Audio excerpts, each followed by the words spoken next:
Hello, good morning. आज अपन पिछली class में अपन ने स्पर्मेटोजेनेसिस डिस्कस किया था। आज उसी की जैसी दूसरी प्रक्रिया जो कि फीमेल गोनेट्स में पाई जाती है या ओवरी में पाई जाती है, जिसके द्वारा ओवम्स का निर्माण होता है, अंडाणुओं का निर्माण होता है, अंडाणुजनन। ठीक है, अंडाणुजेनेसिस या उसको नाम देंगे आप oogenesis, means production of ओवम्स।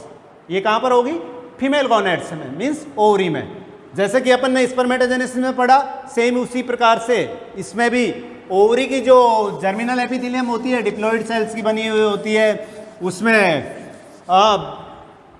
Number of chromosomes somatic cells के जैसे ही डिप्लॉइड होता है। तो अगर डिस्कस करें तो इस प्रकार से एक जर्मिनल एपिथेलियम है। जर्मिनल एपिथेलियम जो होती है वो डिप्लॉइड सेल्स की बनी होती है, जिसमें नंबर ऑफ क्रोमोसोम्स डबल होते हैं, 2 सेट होते हैं, एक उसके फादर से आता है, एक उसके मदर से आता है। ये जनरल सी चीज़ें हैं जो कि अपन पहले डिस्कस कर चुके हैं। उसके बाद जैसे स्पर्मेटोजेनेसिस में होता है, सेम वैसे ही इसमें फेज ऑफ 3 फेजों में डिवाइड करेंगे। oogenesis की प्रक्रिया को वैसे ही 3 फेजों में डिवाइड करेंगे, जैसे कि spermatogenesis. 3 phase: phase of multiplication, phase of growth, phase of maturation. ठीक है ना? गुणन प्रावस्था, वृद्धि प्रावस्था, परिपक्व अवस्था। ठीक है। अब किसी भी एक ओवम मदर सेल्स, ये क्या है? जर्मिनल एपिथेलियम में इनकी सेल्स को क्या बोलेंगे आप? Ovum mother sales.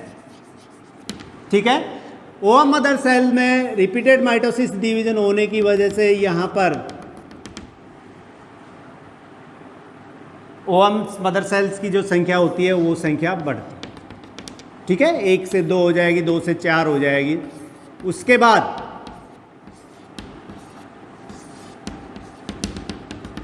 ये जो नेक्स्ट, ये तो हो जाएगी फेज ऑफ मल्टीप्लिकेशन। उसके बाद नेक्स्ट से जो आती है ग्रोथ फेज या वृद्धि प्रावस्था।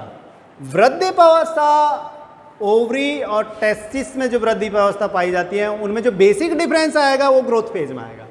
यहां पर क्योंकि जितना भी फर्दर डेवलपमेंट होना है वो माँ के एम्ब्रियो, माँ के यूट्रस में होना है या माँ की बॉडी के अंदर होना है। मीन्स एम्ब्रियोजेनेसिस की जितनी प्रक्रिया है, जिसमें आप फर्टिलाइजेशन से लेके और बर्थ तक की जितनी भी प्रक्रिया है, वो सारी की सारी मदर यूट्रस में होनी है। इन केस ऑफ मैमल्स या वुमन बींग्स की अगर बात करें तो यहाँ पर अंडा जो होता है या अंडाणु जो होता है, उसके अंदर रिजर्व फूड मटेरियल और उसके अलावा जितनी भी और चीज़ें जैसे कि प्रोटीन है, कार्बोहाइड्रेट है, वसा है, मिनरल्स है, वो सारी चीज़ों की बहुत ज़्यादा जरूरत पड़ेगी, क्योंकि फर्दर डेवलपमेंट इसी में होना है। स्पर्म में तो एक बार फर्टिलाइज हुआ और उसके बाद उसका काम खत्म, इसलिए बहुत ज़्यादा चीज़ों की वहाँ ज़रूरत नहीं होती है।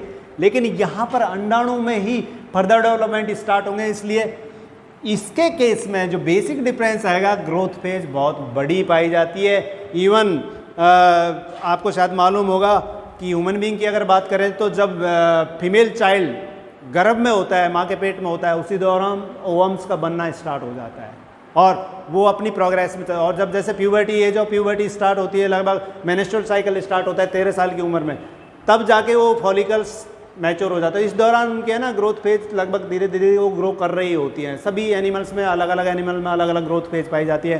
किसी में कई महीनों की होती है, किसी में कई साल की होती है।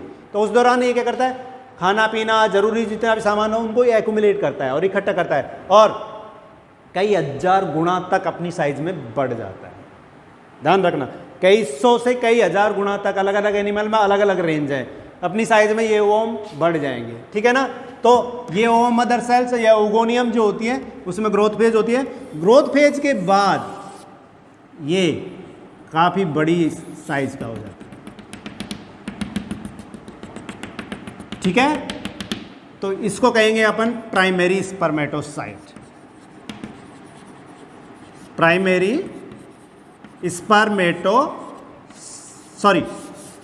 oocyte, primary oocyte। ठीक है, प्राइमरी oocyte जब बंदे यहां से यहां पर, ये फेज फर्स्ट हो गई आपकी। ठीक है, फेज ऑफ मल्टीप्लिकेशन।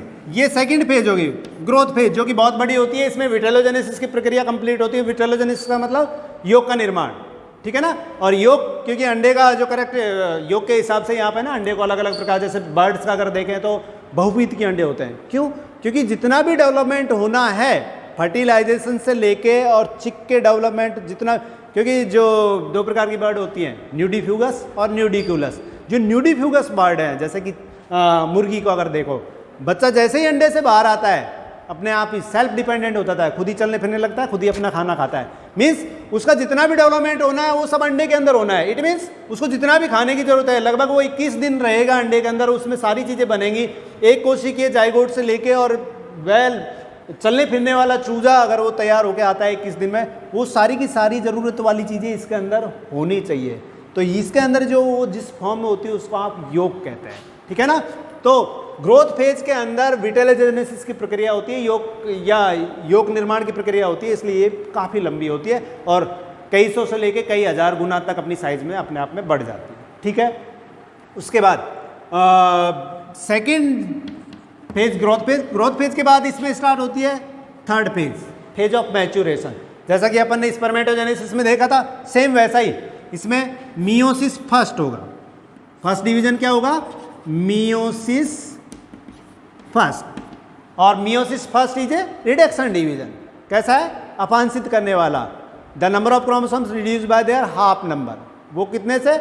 आधे से रिड्यूस हो जाएंगे। अब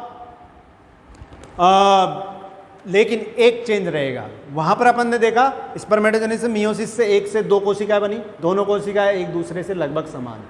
लेकिन यहां पर 1 से 2 कोशिकाएं तो बनेगी, दोनों में न्यूक्लियस का डिवीजन तो सेम होगा। मीन्स जो 46 है 2n करके, इसमें जो न्यूक्लियस है 2n ही यहाँ है, मीन्स क्रोमोसोम की संख्या 46 है हमारे केस में। तो यहाँ पर 2 कोशिकाएं बनेंगी, एक कोशिका साइज में काफ़ी बड़ी बनेगी और दूसरी कोशिका बिल्कुल छोटी बनेगी। तो इस प्रकार से 2 कोशिकाओं का निर्माण होगा। 2 कोशिकाओं में जो निर्माण हुआ उसमें अनइक्वल डिवीजन ऑफ साइटोप्लाज्म। क्या कहोगे? Unequal division of cytoplasm. कोशिका द्रव का जो होता है असमान रूप से जो वितरण होगा, उसकी वजह से एक कोशिका बड़ी बनेगी, दूसरी कोशिका छोटी बनेगी। जो बड़ी कोशिका बनेगी उसको आप नाम दोगे सेकेंडरी oocyte। क्या नाम दिया? Secondary oocyte। और जो छोटी कोशिका बनी उसको बोलो लो आप पोलर बॉडी फर्स्ट, ध्रुवीय काय। क्या नाम दोगे? पोलर बॉडी, ठीक है। पोलर बॉडी और सेकेंडरी oocyte दोनों साइज में तो एक दूसरे से डिफरेंस है, लेकिन ध्यान रखना नंबर ऑफ क्रोमोसोम दोनों में हैप्लॉइड है। इसमें भी n है और इसमें भी n है। अपन ने बात क्या की थी? Unequal distribution of cytoplasm. कोशिका द्रव का असमान वितरण, मतलब जो कैरियोप्लाज्म है या न्यूक्लियस है उसका डिवीजन तो बिल्कुल नियमानुसार होता है। मियोसिस फर्स्ट के अंदर एक साइड एक कोशिका में चला गया, दूसरा साइड दूसरी कोशिका में चला गया। लेकिन जब साइटोप्लाज्म का या साइटोकाइनेसिस जब हुआ तो वहां पर अनइक्वल हुआ। एक कोशिका में पूरा साइटोप्लाज्म चला गया और दूसरे में लगभग न के बराबर गया, ठीक है ना। तो उसकी वजह से जिसमें पूरा साइटोप्लाज्म चला गया वो साइज में बड़ी रहेगी और दूसरी जो छोटी रहेगी, छोटी को यहाँ पर आप ध्रुवीय काय कहोगे और बड़ी को सेकेंडरी oocyte कहोगे। उसके बाद यहाँ पर सेकेंडरी मैच्योरेशन डिवीजन होता है या मियोसिस सेकेंड होता है। तो मियोसिस सेकेंड जो होता है उसमें भी बनने वाली जो कोशिकाएं हैं वो एक कोशिका से 2 कोशिका बनेगी। नंबर ऑफ क्रोमोसोम सेम रहेगा अपनी मात्र कोशिका के इतना, मीन्स n इसमें है और n इसमें है तो आगे बनने वाली कोशिकाओं में n जाएगा। लेकिन यहां पर जब मियोसिस सेकंड होगा तब भी साइटोप्लाज्म का डिवीजन कैसा होगा? अनइक्वल टाइप का होगा। तो यहां बनने वाली जो 2 कोशिकाएं हैं उसमें से एक कोशिका इस प्रकार से बनेगी और दूसरी कोशिका ऐसी बनेगी। और यहां पर तो पोलर बॉडी है, अपनी जैसी 2 कोशिकाएं बनाएगी।